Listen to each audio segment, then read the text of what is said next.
Welcome back, brothers and sisters. I am Braden. This is Langley Outdoors Academy, the place where we not only talk about what's going on in the gun world, but also how we're going to fix it together. And the content that I'm going to show you tonight is propaganda on full blast. They are working overtime, and it's not even hump day yet.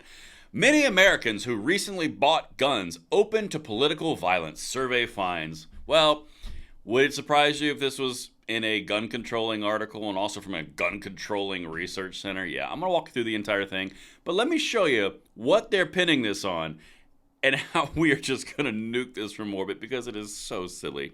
Everything is going to be linked in the description box below if you want to read the article for yourself. Of course, make sure you hit that like button, subscribe to the channel, and turn the notification bell on. We would love to have you join us in the fight for freedom on a daily basis. And if you're going outside, you should probably visit our sponsor, Sportsman's Guide. If it's outside and you're looking for it, they probably got it there. Now, one of the things that they are good at is they are really good at holding all the heaviest brands, all the sought-after brands like Irish Setter, Nomad, Vortex, and Walker's ear protection like you see right here. In fact, if you visit the site, or visit them in general, on the 14th through the 27th of April, you'll find 25% off of all Walker's Ear Pro for your outdoor adventures. Check it out, and thank you so much to them for making this content possible. And now, let's get in here because I've got to show you guys how you gun owners are super duper bad and you accept political violence. And if you guys carry a gun on a daily basis, you're like uber bad. Just look at this. This is so insane.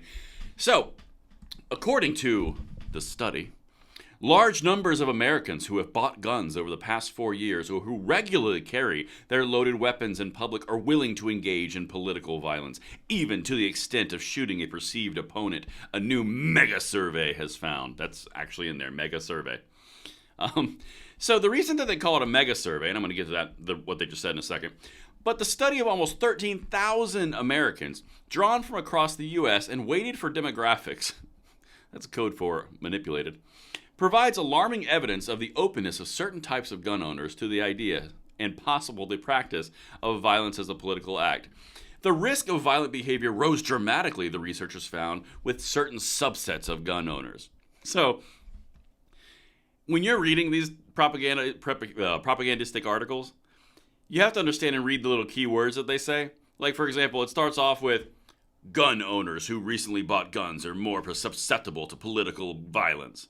And then further on in the article, it like narrows and narrows and narrows. It goes from all gun owners to 13,000, then to the concealed carriers, and then those new ones. I mean, like, literally, understand what they're saying here, but a certain subset of gun owners.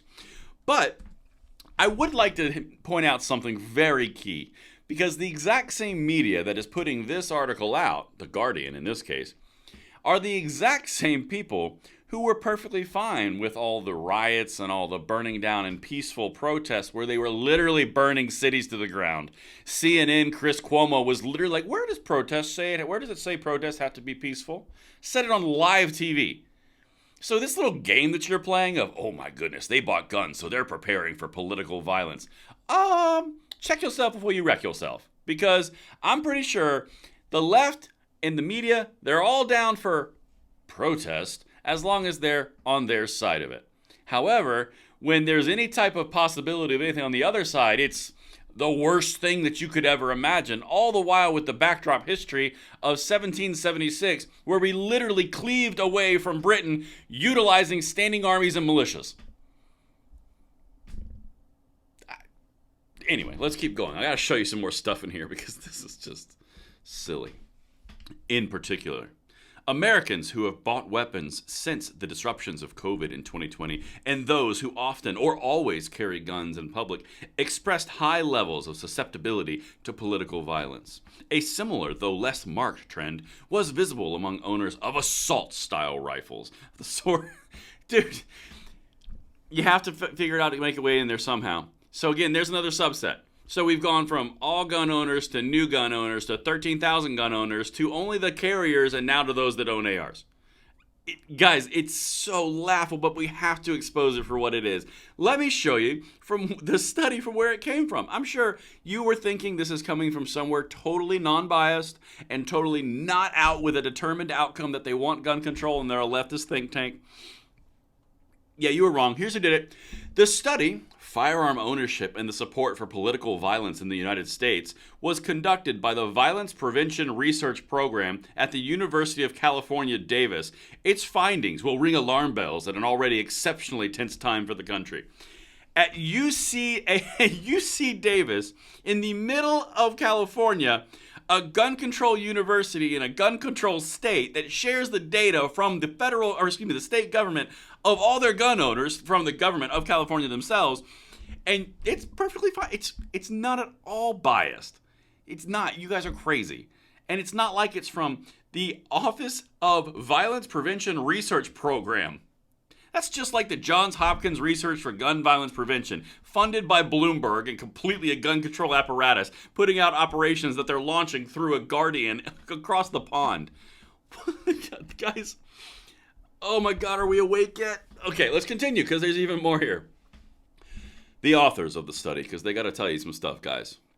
The authors of the study draw conclusions from their findings that will give federal and state officials pause. It is plausible, it's plausible, they say, that recent gun purchasers may be arming up for anticipated civil conflict. Our findings strongly suggest that large numbers of armed individuals who are at least potentially willing to engage in political violence are in the public places across the U.S. every day. It is plausible, which doesn't mean it's going to happen. It means I could see it happening. And they're potentially willing. We got plausible and potentially. Man, good Lord. But it's for sure, guys. It's for sure. Let's look at the UC Davis. I'm sure there's some data that we can glean from this that won't be biased at all, right? I mean, because obviously. Well, let's get into it a little bit. Participants in the UC Davis survey were asked whether they believe that violence was justified in the pursuit of a range of specific political objectives. About 39% of gun owners said yes, compared with 30% of non-gun owners. There's a 9% difference between gun owners and non-gun owners. And you want to pin this on gun owners as the big problem? But don't worry, we're gonna drill down a little further, because after all, we got to make it scary. That differential is moderate, no. But the gap becomes far more serious when the same question is put to subsets of gun owners. About 42% of owners of assault-type rifles said political violence could be justified, rising to 44% of recent gun purchases. That's 2%. I'm not sure if you noticed that. And a staggering 56% of those who always or nearly always carry loaded guns in public. Translation, if you recently bought a gun, you're bad. And if you carry a gun, you're double, triple, uber bad. And this is the conclusion that they offered at the end of this study. Listen to this quote. Recent purchasers, and always or nearly always carriers, were more willing to kill to advance political objectives, the researchers concluded. Did you hear that anywhere in there? Because I think that was a bit of a jump, wasn't it? Almost like this is a predetermined outcome that they needed a study to support, but maybe this is something that's just right now. You know, maybe we've been looking at this and it's really tense right now. There's an election coming up in a couple of months. Oh, wait a minute. What's this here? The timestamp. The study, published by the JAMA Network Open on Tuesday, was based on a survey carried out in May and June of 2022. Two years ago? Guys, the reason that I deliver these things to you guys, and I show you these, and I deliver a little bit of sarcasm, and this episode was pretty heavy on it, but it's because it just deserves mockery. They release these new findings and studies that are completely biased studies from completely biased organizations that were done 2 years ago, and they release it now as if this is a groundbreaking watershed moment in order to influence the election. This is so obvious.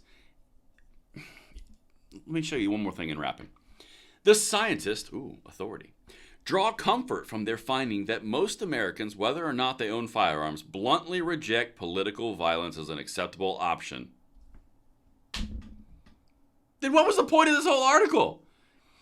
The entire article is meant to scare you off of a subset of 13,000 people of gun owners. By the way, there are over 400 million guns in the United States, not 13,000. Okay? And then at the very end, after everything that I just showed you, they sneak in at the... Well, I mean, the vast majority of Americans are completely against political violence and openly refute it. So what are we talking about? Just saying. I look forward to hearing you guys' comments on this one. I will see you on the next one. I can't wait to get your comments right down there. Later.